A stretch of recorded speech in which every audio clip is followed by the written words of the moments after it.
Con todos ustedes, Laura Morrón, un aplauso muy fuerte.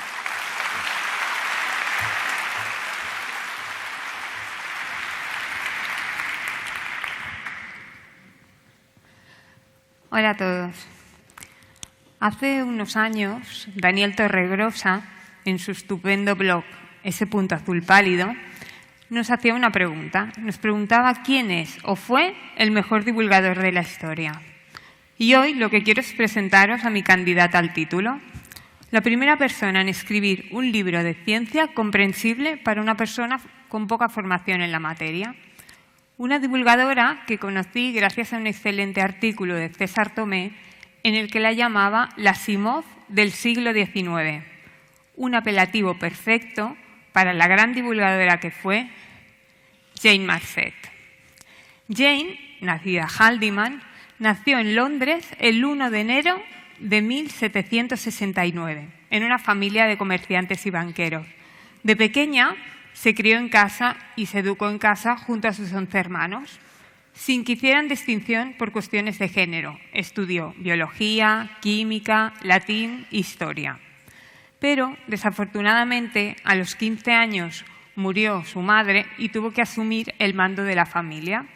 Eso quiso decir hacerse cargo de sus hermanos más pequeños y también hacer de anfitriona de los huéspedes de su padre, lo que le ofreció la oportunidad de conversar con famosos literatos y científicos, aunque su pasión por la ciencia vendría más tarde.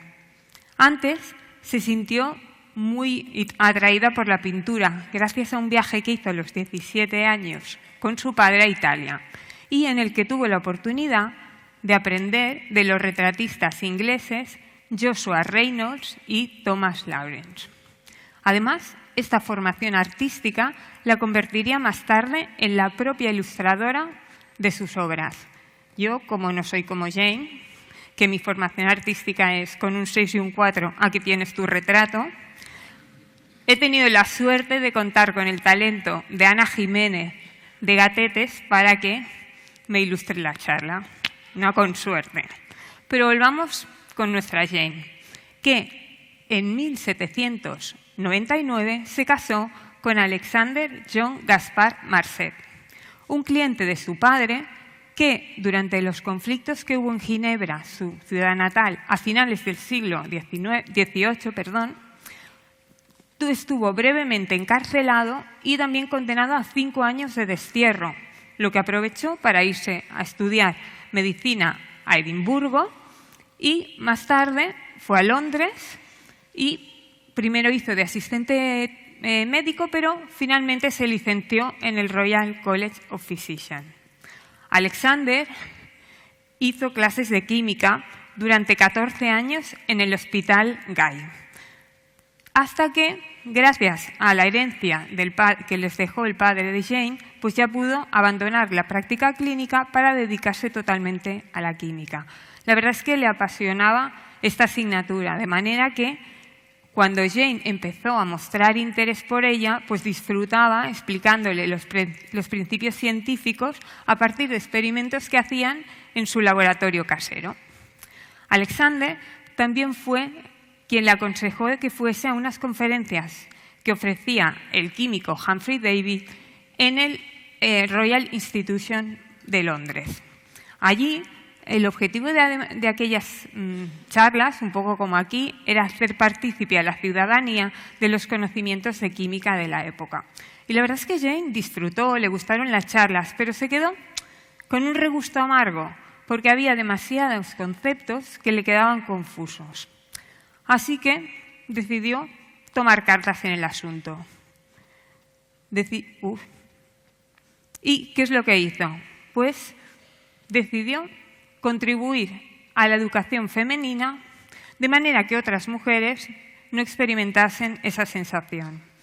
Para ello, lo que necesitaba era formarse en las diferentes áreas del saber y encontrar la mejor manera para comunicarlas. En esto también fueron muy inspiradoras las conversaciones caseras que tenía con Alexander, en las que él le preguntaba y él le explicaba lo que no entendía. Se dio cuenta que el formato pregunta-respuesta era especialmente útil para la enseñanza de las mujeres, puesto que en aquella época no estaban habituadas al lenguaje científico. Así que Jane se formó y se lanzó a la divulgación con libros sobre filosofía natural, química, economía política, fisiología vegetal, historia e incluso religión. El primero que escribió, todos estos libros tenían, veremos, un formato común. Eran diálogos en los que todos ellos se titulaban conversaciones y en los que habían 3 personajes. Una maestra, la señora B, y 2 alumnas, Emily y Caroline. Emily es la alumna perfecta, es respetuosa y educada, mientras que Caroline es más revoltosa. Y todas las preguntas que hace con más intríngulis son las que precisamente ayudan a ampliar la lección. El primer libro que escribió Jane fue en 1805, pero no se publicaría hasta 1820 como Conversaciones sobre filosofía natural y resumía los conceptos básicos del conocimiento científico de la época. El siguiente, Conversaciones sobre química, lo acabó de escribir a principios de octubre de 1806, pero no se publicaría justo meses después en 2 volúmenes de 300 páginas cada uno. ¿Vale? El propósito del libro estaba claro, era ofrecer al público, en especial al sexo femenino, una introducción a la química. Pero no era un libro que solo atrayese a las mujeres, sino a todo aquel que sentía interés por la ciencia, pero no contaba con la formación necesaria para comprenderla. Este libro, además, la autoría de Jane realmente no apareció hasta en la 12ª edición, al parecer por un conflicto de intereses con la investigación en química de su marido. Esto hizo que el libro fuese atribuido a otras mujeres que escribían sobre ciencia en la época, como Sarah Mary Fitton o Margaret Bryan. Sarah Mary Fitton había escrito Conversaciones sobre botánica, que por otra parte muchas veces erróneamente se atribuyó a Jane. O sea que una por la otra. A nivel internacional, el libro fue traducido al alemán, al francés y al italiano, alcanzando 16 ediciones en Gran Bretaña, 4 en París, 1 en Ginebra, 1 en Alemania y 23 en Estados Unidos. En Gran Bretaña, el libro se utilizó como una guía de lecturas populares sobre química, mientras que en Estados Unidos se modificó para utilizarlo como un exitoso libro de texto.